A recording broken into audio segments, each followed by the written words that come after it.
The Word of God is alive and powerful, sharper than any two-edged sword, piercing even to the dividing asunder of the soul and the spirit and of the joints and the marrow, and is a critic of the thoughts and intents of the heart. Maayong adlaw sa tanan natong mga subscribers, followers, viewers, and fellow believers. Nialusab kita ning atong adlaw-adlaw nga pagtuon sa pulong sa Dios ubos sa Balbido Evangelistic Ministry.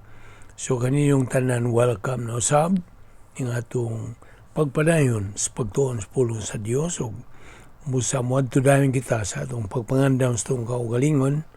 Ikaw nga magtutuo, if need be, use the principle of 1 John 1:9, the rebound technique, aron ikaw mapunan sa Espiritu Santo, o ikaw nga dili magtutuo, tumuo ka kang Ginoong Hesus, o ikaw maluwas.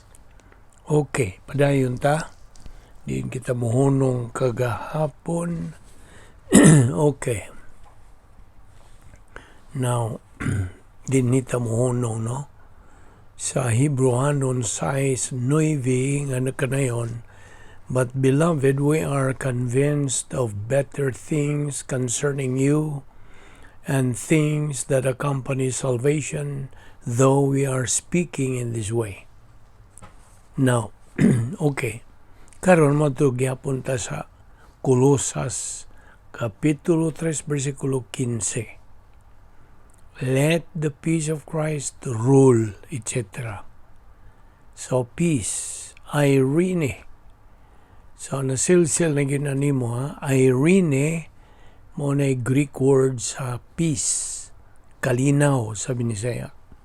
Kung dinhi, nagaingon nga, let the peace of Christ rule. Sabi ni Isaiah, paharia ang kalinaw ni Kristo. Now, ayaw kalimot, nga kitang tanan nga mga magtutuo, pinili. We are elected and predestined, o ang bahin sa o kita mga bahin na sa lawas ni Kristo. We are now a part of the body of Christ. Now, ang matag magtutuo dinhi sa katuigan sa simbahan ni the church age has a spiritual gift nga gihatag sa Dios Espiritu Santo. Matag-usa ka na itong mga magtutuo, gihatagan. So that spiritual gift, ma-discover lang nimo, suta o matino lang nimo, and you noticed as you continue to grow up spiritually. Apan kunwa ka magtubo sa pulong sa Diyos, di mo na maalinggatan. Dili ka makaalinggat. You cannot discover. So I repeat, kanang espirituanong gasang gihatag sa Espiritu Santo kanimo, ingon nga magtutuo, dili nimo na madiskubrihan hangtod nga ikaw magatubo spiritually. Now, adto na po tayo sa 1 Corinthians 1:4-5. Verse 4, I thank my God always concerning you for the grace of God. Verse 5, that in everything you were enriched in Him. Okay. O ayaw kalimot yan itong Ephesians 5:1, nagkanayon, therefore be imitators of God as beloved children. Now, di man nga, ang bugtong tinubdan nga mahimong tinuod gyud ang Dios sa imong kinabuhi, mao ang metabolized Bible doctrine. Maura. Kaya kung dili na metabolize, wa na ma-metabolize sa Espiritu Santo, then dili na mahimong tinubdan nga mahimong tinuod ang Dios sa imong kinabuhi.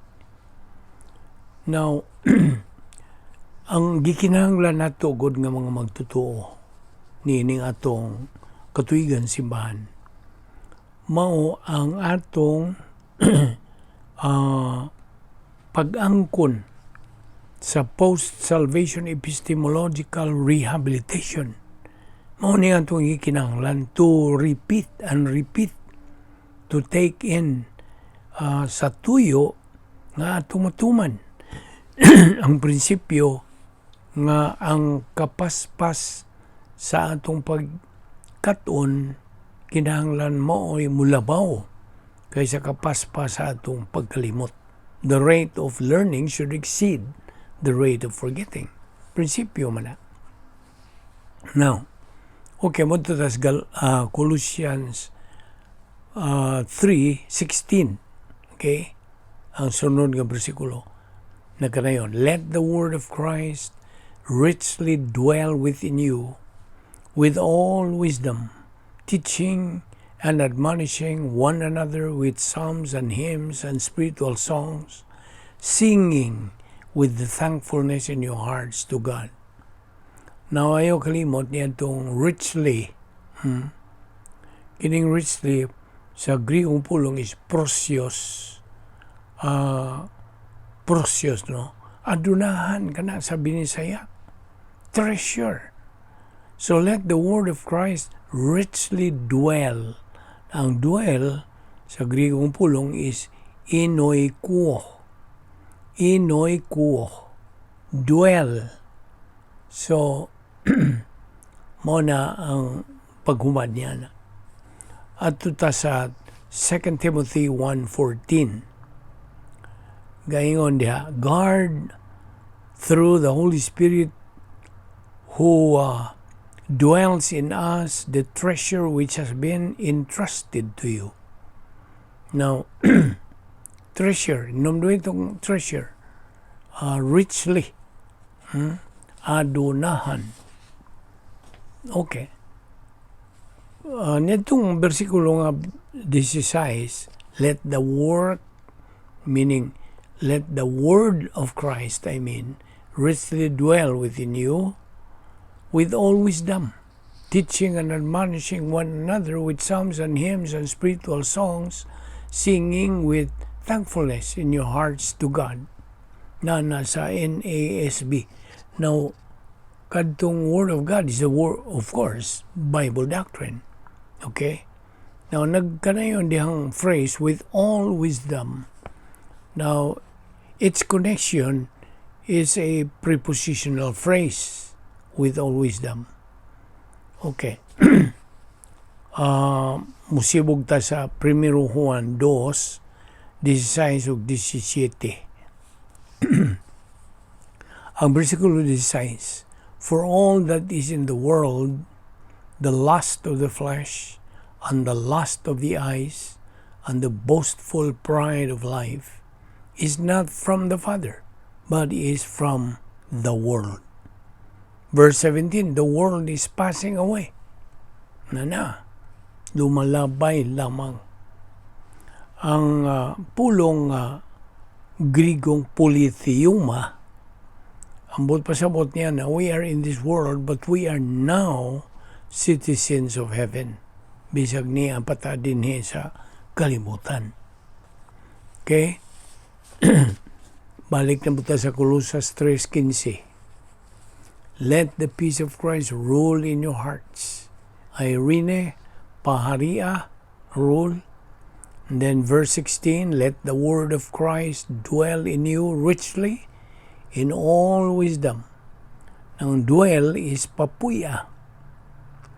Ang word of Christ, this is very, very valuable to us. Pulong ni Kristo.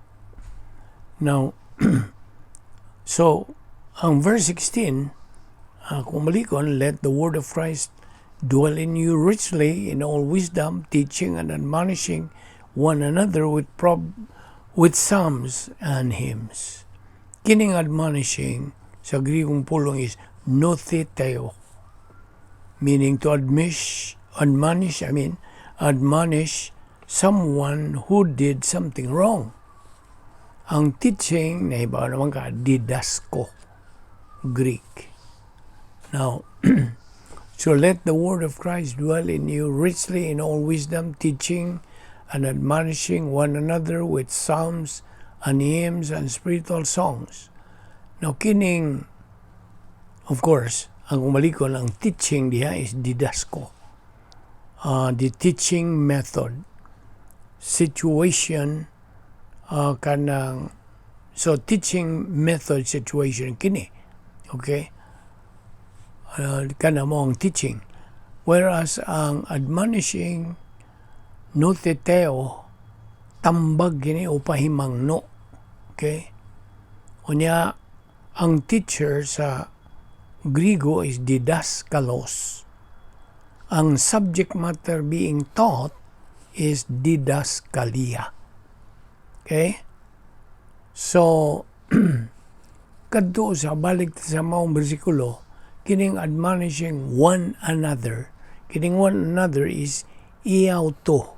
Iauto is a reflexive pronoun which is in the accusative case. Okay? Now, ako lang itong gisingit, ang pipila ka mga Griego nga, nouns and verbs and dun sa padiha. Basta ang ilang grammar gini.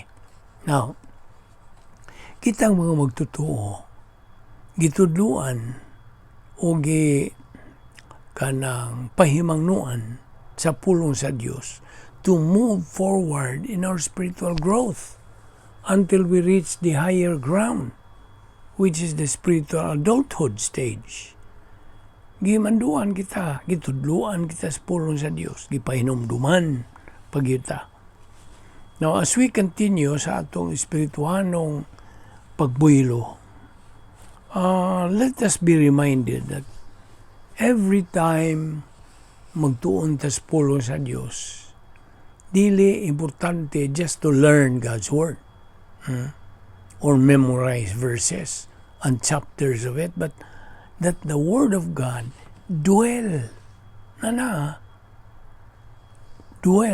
in us richly. As Colossians 3:16, converted spiritually, pinagi sa gahom sa Dios Espiritu Santo. Kay mao man kini ang usa sa duha ka power options, numno ka. So, also remember the two spiritual skills, Bible doctrine and feeling of the Holy Spirit. Ang pulong sa Dios ug ang pagpuno kanato sa Espiritu Santo. Now, niyang pangutana. When can a thing, anything, become something of value to you? Be? Kanusaman, mahimong sa kabutang nga kanang mahinungdano na gyud, bililhon na gyud alang kanimo. When? Tubag? When that thing is so necessary, so indispensable to you. So much so, nga kung wala ka na, you would think you cannot live without it. Sabot? Mao na. Mao na panahon nga mo value ka na. Imo nang ang kunon nga labihas kabililhon ka ni mo sa imong kinabuhi. It has become valuable to you. It is something of value to you. So, mao na ang tubag. Sa diha nga kanang maong butang, so necessary, so indispensable na gyud nimo nga kung wala ka na, imong hunahuna nga di na ka mabuhi. O di ka mabuhi kung wala ka na. Mao na buta sa bot. Therefore, ang pulong sa Diyos should and must be indispensable sa kinabuhi sa matag magtutuo. Should and must be valuable and so necessary. So much so, nga kung wala ka ng pulong sa Diyos sa itong kinabuhi, kitang mga magtutuo cannot live our spiritual life without it. Nagkasabot na ka. So, mao na nga atong gibalik-balik kining atong pagtuon sa pulong sa Dios. Hangtod nga di na gyud na nimo makalimtan, mao nay tuyo. Ang tuyo nga gibalik-balik taniini inculcation method dili kay aron mahinumduman kundi di na gyud makalimtan. So nakasabot na ka. Kini atong ibalik-balik, we must repeat and repeat and repeat and repeat. Hala, balik-balik. Hangtod nga, matinuon na gyud, klaro na gyud nimo. O akong malikon nga, God's word should and must be indispensable sa kinabuhi natong mga magtutuo. Should and must be valuable and so necessary. Aron sa ingon niya, kung wa ka na, nga pulong sa Diyos ng kinabuhi, kitang nga magtutuo cannot live, dili kita magkakinabuhi sa itong espirituhanon nga panginabuhi kung wala ang pulong sa Diyos. Think and ponder on that, fellow believer. Amahan na mong langit nun, salamat nining grasya nga mong gipahimuslan nining adlaw. Grasya nga igipubuhi mo pa kami, gaginhawa pa kami, o nagapadayon pa kami sa pagpahimulo sa imong mga pulong nga mo lamang ang among gabayan sa among pagkinabuhing espirituanon. Wala nagyoylain. Busa, inaot nga kini, amo nagyong angkunon, nga kung wala kini sa among kinabuhi, dili kami magkakinabuhi sa among espirituanong pagkinabuhi. Salamat sa among Bible study nining Balbido Evangelistic Ministry. Dada kami pagbalik ugma din aron kami makapadayon nining among adlaw-adlaw nga pagtuon sa imong balang pulong. Kining tanan among ipasalamatan sa ngalan ni Ginoong Hesukristo. Amen.